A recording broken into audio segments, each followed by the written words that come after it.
அதுக்கப்புறம் நான் கிட்ட ஏன்னா அப்போ தங்கச்சி சொன்னிச்சு, மறுபடியும் அவ தப்பு பண்ணுவா, உன் பொண்டாட்டியை பற்றி எனக்கு தெரியும், குழந்தைய மறுபடியும் விற்றாலும் விற்பா, ஏன்னா நீ போய் குழந்தைய தூக்கிட்டு வந்துடு, நம்ம வளர்ப்போம், இந்த பிள்ளைய நம்ம வளர்க்கலையா, நீ அடிபட்டு கலந்து இந்த பிள்ளைய நான் வளர்க்கலையா, என் பக்கத்து ஏமாவே ஒரு சைடு உன் பிள்ளை ஒரு சைடு வளரலையா, எல்லாம் வளரும் போ. பெரிய தங்கச்சியா? ஆமாம். அவங்க அப்படி சொன்னோன்னு நான் சொன்னேன், ஆடி 18ன்னு போய் தூக்கிட்டு வரக்கூடாது, ஆடி மாதம்னு தூக்கிட்டு வந்து நீ நல்லா இருக்கிற, நான் போய் உங்கள் கையில் கொண்டாந்து கொடுத்தேன், ஆடி மாதம் முடிட்டியா, ஆடி மாதம் முடிஞ்சு பாப்பா சின்ன பாப்பாவுக்கு ஏதாவது சீர் எதாவது செஞ்சுட்டு நான் கண்டிப்பாக குழந்தைய தூக்கிட்டு வந்து ஒன்று ஒப்படைச்சிட்டு நான் ஈரோடு வேலைக்கு போகிறேன், பெரிய பாப்பா அங்கே படிக்கட்டும், அவங்க அண்ணன் தம்பியோட நல்ல வாழ்க்கை வாழ்ட்டேன், என்றைக்கு பிடிக்குதுன்னு சொல்லுவாள் இல்லை டைவர்ஸே கொடுத்தாலும் நான் அதை பற்றி கவலைப்படல அப்படின்னு நான் சொல்லிட்டேன். மேடம் இப்படி தான் சொல்லிவிட்டு என் தங்கச்சிட்ட சொல்லிட்டு மறுபடியும் ஈரோடு போய் 3 நாள் வேலை பார்க்கல மேடம், மறுபடியும் குழந்தைய விற்றுட்டேன் மறுபடியும். இது எப்போ தெரியும்? எனக்கு தெரியாது. எனக்கு வந்து ஒருத்தர் தலைவர் ராமசாமின்னு இருக்கார் அந்த ஊரில், அவர் எனக்கு ஃபோன் அடித்தார், உன் பொண்டாட்டியை வந்து போலீஸ் கூட்டிகிட்டு போகுது, எதுக்கு அப்படின்னு நான் கேட்டேன், நீ எதாவது கம்ப்ளைண்ட் பண்ண, நான் எதுக்கு கம்ப்ளைண்ட் பண்ணுறேன், சரி விசாரிச்சு சொல்கிறேன், உன் பொண்டாட்டி வந்து குழந்தைய விற்றுருச்சு அப்படின்னு சொன்னாங்க. யார் போலீஸ்க்கு இன்ஃபார்ம் பண்ணாங்க? அது என்ன பப்ளிக்னு சொல்கிறாங்க, இது வரைக்கும் அவங்க சொன்னது கிடையாது, பப்ளிக்னு சொல்கிறாங்க. இது நடந்து எவ்வளோ நாளாச்சு? இப்போது கிட்ட ஒரு 3-4 மாதம் தான் மேடம் ஆகுது, 4-5 மாதம் ஆகுது. அவங்களே கேட்டிருக்காங்க, நீ உன் புருஷன் கூட வாழ்றியான்னு, நான் வாழ மாட்டேன், என் புருஷன் எனக்கு வேணாம், நாள் வரைக்கும் இதுதான் சொல்லியிருக்காங்க. குழந்தைய மீட்டு கொடுத்துட்டாங்க? இல்லை மீட்டு கொடுக்கல, குழந்தை வந்து கொண்டாட சொல்லியிருக்காங்க, வித்த இடத்துலேருந்து கொண்டாட சொல்லியிருக்காங்க. அவங்க சொல்கிறாங்க, நீ வந்து புருஷன் கூட வாழ்றியா அப்படின்னு, எனக்கு புருஷனே வேணாம், நான் வாழல அப்படின்னு வந்து கடைசி வரைக்கும் பேசியிருக்காங்க. அதுக்கப்புறம் நான் போனதுக்கப்புறம் அவங்க சொன்னாங்க, சரி நீ உன் குழந்தைய வந்து ஓமுக்கு அனுப்பிச்சிடுறோம், ஒரு நாள் வளர்க்க முடியாது, நீ பெரிய குழந்தை மட்டும் எப்போ வேணுமோ அந்த குழந்தைய தூக்கிக்கலாம், உங்கள் ஒய்ஃபை வந்து நாங்கள் ரிமூவ் பண்ணிடுறோம் 12 வருஷம் அப்படின்னு சொன்னாங்க. நான் சொன்னேன், இவங்கள ரிமாண்ட் பண்ணி நீங்கள் எங்கள் குழந்தைய அங்கே கூட பெரிய பனிஷ்மெண்ட்டு, எனக்கு குழந்தையாச்சும் கையில் கொடுங்க, நாங்கள் வளர்த்துக்குறோம். அவங்க வாழலன்னு சொல்லிட்டாங்க, அது அவங்க சொந்த விஷயம் அப்படின்னு சொன்னேன். திடீர்னு வந்து இல்லை நான் புருஷன் கூட சேர்ந்து வாழ்கிறேங்க, எங்கள் வீட்டுக்காரர் கூட சேர்ந்து இனிமேல் நான் வாழ்கிறேன் எந்த பிரச்சனையும் இல்லாமல் அப்படின்னு சொல்லிட்டு அன்னையிலேருந்து ஸ்டார்ட் பண்ணி மறுபடியும் சேர்ந்து வாழ்கிறேன்னு சொல்லிட்டு அப்புறம் மறுபடியும் அவங்க என்ன சொன்னாங்க, சரி சேர்ந்து வாழ்கிறேங்கிறா, இவங்களுக்கு ஒரு லைஃப் கொடுப்போம் அப்படின்னு சொல்லிட்டு இவங்க வந்து இது பண்ணாங்க. சரி நீ கூட்டிகிட்டு போ, விசாரணைக்கு வருவாங்க, விசாரணைக்கு வரும்போது எங்களெல்லாம் பிரச்சனையில் மாட்டி விடாதீங்க, உங்களுக்கு ஒரு நல்ல வாழ்க்கை ஒரு லைஃப் கொடுக்குறேன், இந்த லைஃப்பை தக்க வச்சுக்கலாம், உங்கள் குழந்தைய ஒரு 8 மாதம் கழித்து மீட்டிக்கலாம் அப்படின்னு சொல்லி எஸ்பி ஆஃபீஸில் வந்து சொன்னாங்க. அதுக்கப்புறம் என்னாச்சு? அதுக்கப்புறம் நாங்கள் இந்த கடனுக்காக நாங்கள் சென்னைக்கு வரோம். சென்னைக்கு வந்து 2 மாதம் வேலை பார்த்தேன் மேடம். வந்து ஒரு 10 நாள் தான் இருந்தேன், ஆரம்பிச்சிட்டான், நீ எனக்கு வேணாம். இப்போ என்ன நிலமை? இப்போ அதே நிலமை தாங்க. எங்கே இருக்கீங்க? நான் ஊருக்கு போயிட்டேங்க, ஏன்னா ஓனரை வச்சு அடிக்க வைக்கிறது, இங்கே கூட்டிகிட்டு வந்ததே உன்னை கொல்லத்தான் அப்படின்னா. அவங்க எங்கே இருக்காங்க?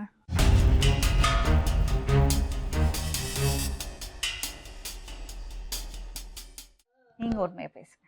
உங்களை வந்து ஒரு தப்பான இதில் பார்க்கவே இல்லை, நீங்கள் ஒரு குற்றவாளின்னு சொல்ல, உங்களுக்கு ஏதோ ஒரு வெறுப்பு இருக்குது, அது என்ன ஒரு பிரச்சனை இருக்கு உங்கள்கிட்ட. ஆனா நீங்க கெட்டவரெல்லாம் கிடையாது, அது மட்டும் தெரியுது. அந்த பொண்ணை ஏமாத்தணும்னு நீங்க நினைக்கல, ஆனா உங்களுக்கு இன்னும் ஒரு ஒரு நெருக்கடி இருக்கு. கிருஷ்ணார் பத்தி கொடுத்துரு மெட்டி வச்சுது மேம். ஏன் அது ஏன்னா அவங்க தான் கேட்கணும் மேம், இவரே என்கிட்ட சொல்லிடுறாரு. தம்பி உங்க வாழ்க்கையும் கெடுத்துக்காதுங்க தம்பி.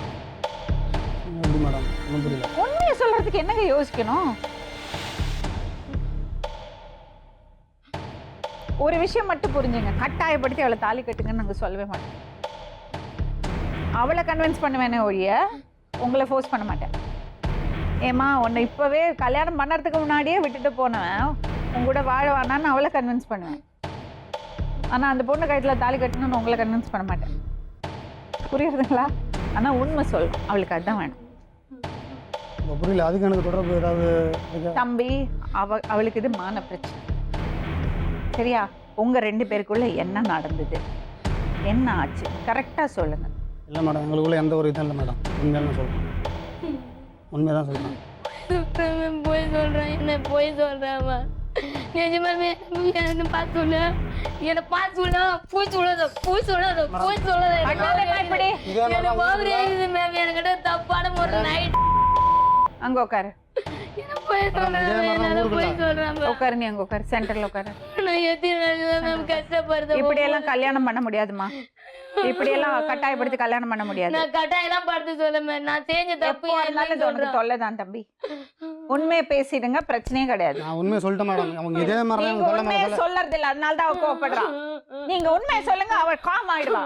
நான் உண்மையை தான் மேடம் சொல்றேன். சத்தியமா தம்பி, அவளுக்கும் உங்களுக்கும் எந்த இதுவும் இல்லை சொன்னா நம்பவே போறது இல்லை. ஏன்னா ஒரு பொண்ணு 9 வருஷம் உங்களுக்காக காத்துட்டு இருக்க மாட்டான். அவ என்னைக்கே இன்னொருத்தனை கல்யாணம் பண்ணிட்டு போயிருப்பா. அந்த அந்த பொண்ணுக்கு அது ஒரு அவமானம். அது அது தாங்க முடியாத அவமானம், ஏமாற்றம். அதுதான் அவளை இவ்வளோ கோவப்பட வைக்குது. மேடம் அவங்களுக்கு அவமானம்னாக்கா அப்ப எனக்கு நாங்கள் பாருங்க, நானும் பாதிக்கப்பட்டவன் தான். இப்போ ஆமாப்பா, அவங்களுக்கு அவமானம்னா அவ பண்ண தப்புக்கு அவ பொறுப்பெடுத்துக்கிறா. நீங்க என்ன பண்றீங்க? எல்லா பழியும் அவன் மேல போட்டுட்டு எனக்கு தெரியாதுன்னு ஒதுங்கிட்டீங்க. இல்லைம்மா, நான் அப்படியெல்லாம் நான் ஒதுங்கல. நான் என்னோட இதுதான், நான் நியாயத்தை தான் சொல்றேன். நீங்க எங்க நியாயத்தை சொன்னீங்க? நீங்க பண்ண தப்ப நீங்க ஒத்துக்கிட்டு, இல்ல எனக்கு இந்த திருமணத்துல விருப்பம் இல்லை, நான் அவளை கல்யாணம் பண்ணிக்க முடியாதுங்கிறது வேற விஷயம். அதை விட்டுட்டு எல்லா பழியும் அவன் மேல போட்டு நீங்க நான் எதுவும் படலன்னு ஒதுங்கிட்டீங்கன்னா என்ன அர்த்தம்? நான் பழிய போட்டு நான் ஒதுங்கல மேடம். அதாவது இங்க பாருங்க, அன்னைக்கு 10 பேர் முன்னாடி இன்னைக்கு அடிச்ச மாதிரி அன்னைக்கு பயங்கரமான அடி. 10 ஊர் முன்னாடி 10 பேர் முன்னாடி அடிச்சு சட்டை கிட்டெல்லாம் கிழிச்சு. எப்போது? இப்ப சனிக்கிழமை அன்னைக்கு நடந்துது, மத்தியானம் போல. அது 8 வருஷம் கழிச்சு தானே? 9 வருஷம் கழிச்சு தானே? ஆமா, அதுக்கு முன்னாடி ஊருக்குள்ள பஞ்சாயத்து. பிள்ளைக்கு 8 வயசு தானே மேடம்? உங்க பிள்ளைக்கு 8 வயசு. அவங்களுக்கு தான் தெரியும், எனக்கு உண்மையிலே எனக்கு தெரியாது என்ன வயசுன்னு. அவங்களே தான் பேசிக்கிறாங்க, பண்ணிக்கிறாங்க. குழந்தைக்கு பேர் என்ன?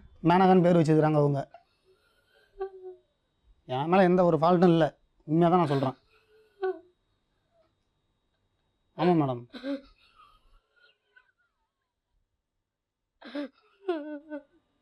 சாட்சியே இல்லையா? நினைச்சது எவ்வளவுதான் நீங்க போய் சொல்றீங்கன்னு அப்பாண்டமா தெரியுது. நான் மனசாட்சி வெளிப்படையா தெரியும் நீங்க போய் சொல்றீங்கன்னு. நான் மனசாட்சி யாரோ சொல்லி கொடுத்திருக்காங்க, என்ன செஞ்சாலும் சொல்லாதே உண்மையான்னு. இல்ல மேடம், அப்படியெல்லாம் கிடையாது மேடம். இந்த ஒரு வாரமா நான் இவங்க கூட தான் நாங்கள் இருக்கிறோம். நான் வேற யாரு கூட எந்த ஒரு என்கிட்ட செல்ஃபோனோ கில்ஃபோனோ எதுவுமே கிடையாது என்கிட்ட, எனக்கு சொல்லி கொடுக்குறதுக்குன்னு. இப்போ என்ன பண்ணலாம்? என்ன முடிவில் இருக்கீங்க? மேடம் அதான் உங்ககிட்ட கூட்டிட்டு வந்துருக்குறாங்க, நீங்களே பார்த்து ஒரு முடிவு. நீங்க உண்மையை சொல்லுங்க, அப்ப நான் பேசுறேன், அவள்கிட்ட பேசுறேன், விலகிக்க சொல்றேன். அதோட இந்த பிரச்சனையை முடிச்சுக்கலாம், இழுத்துட்டே போக வேண்டாம். உண்மையை மட்டும் சொல்லுங்க தம்பி. மேடம் நான் என்னத்த சொன்னாலும் நீங்க இதுன்றீங்க, நான் பொய் சொல்றேன் தான் நீங்க சொல்றீங்க. நீங்க உண்மையை சொல்லணும், அவ்வளவுதான். நான் உண்மைதான் மேடம் நான் சொல்றேன். நீங்க உண்மையை சொல்லல, எதுவா இருந்தாலும் உங்க பக்கத்தை கேட்கறதுக்கு நாங்க தயாரா இருக்கோம். இல்லை மேடம், என்ன நடந்தது, எப்படி பழக்கம், என்ன ஆச்சு, அதுக்கப்புறம் ஏன் வேலைக்கு போனீங்க, ஏன் அவங்க கொடுத்த ப்ரெஷர்னால தேவையில்லாமல் தகராறு பண்ணதுனால வேலைக்கு போனீங்களா, என்னது, அதை மட்டும் சொல்லுங்க. இல்லை இல்லை மேடம், எந்த ஒரு ப்ரெஷரும் இல்லை. அதாவது எனக்கு அந்த இது தொடர்பு இல்லை, உண்மையாக தான் நான் சொல்கிறேன். உண்மைதான் மேடம் நான் சொல்கிறேன். அப்புறம் எதுக்கு 4 பேரில் ஒருத்தன் சொன்னீங்க? எது அது 4 பேர்? அவங்க தான் அது இருந்தது. அவங்க மொத்தமாக கேஸ் கொடுக்கும்போது அவங்களே தான் 2 பஞ்சாயத்து வச்சுக்கிறாங்க மேம், 2 பஞ்சாயத்து வச்சுக்கிறாங்க. இந்த கேஸ் போட்ட பிறகு ஒரு பஞ்சாயத்து, கேஸ் போறதுக்கு முன்னாடி ஒரு பஞ்சாயத்து வச்சு கேட்டுட்டு பிறகுதான் ஸ்டேஷனுக்கே போனது. அதுக்கப்புறம் ஒரு 3 வருஷமா எந்த பதிலும் சொல்லலையே. கேஸ் கோர்ட்டு கேஸ் நம்மள வச்சுதானே அவங்க எடுக்கிறாங்க கேஸ். நீ கோர்ட்டு கேஸ் வச்ச இந்த 10 பேர் எதிர்க்கு இன்னைக்கு கேள்வி கேட்கறாங்களே, நான் இவங்களெல்லாம் வச்சு என்கிட்ட இந்த இடத்துல நீ கேட்டு நான் அடிச்சு, அதுக்கப்புறம் தான் அவங்க சித்தப்பா அவங்க பங்காளி விட்டு சித்தப்பா 2 நாள் டைம் கேட்டாங்க. 2 நாள் டைம் கேட்டு இப்ப 5 வருஷம் ஆகுது, ஊர் உள்ளே வரல. எதுக்கு இந்த பொண்ணு உங்க மேல பழி போடணும்? அவங்க தான் மேடம் கேட்கணும். ஏன் இவ்வளவு கடுப்பா இருக்கீங்க? இல்லை மேடம், உங்க அத்தை பொண்ணு தானே? அத்தை பொண்ணு தான். அவ வாழ்க்கை பிரச்சனை இல்லை, எப்படி வாழ்வா நீங்க இப்படி பேசுறீங்கன்னா? அவனும் அந்த அளவுக்குலாம் நான் ஹார்டாலாம் பேசல மேடம். எப்படி அவ வாழ்க்கை நடத்துவா நீங்க இப்படி சொன்னீங்கன்னா? அந்த குழந்தையோட கதி என்ன? குழந்தை பெருசான அவளுக்கு என்ன ஒரு ஆதாரம் இருக்கு? உங்க வீட்டு பொண்ணு தானே அவளும்?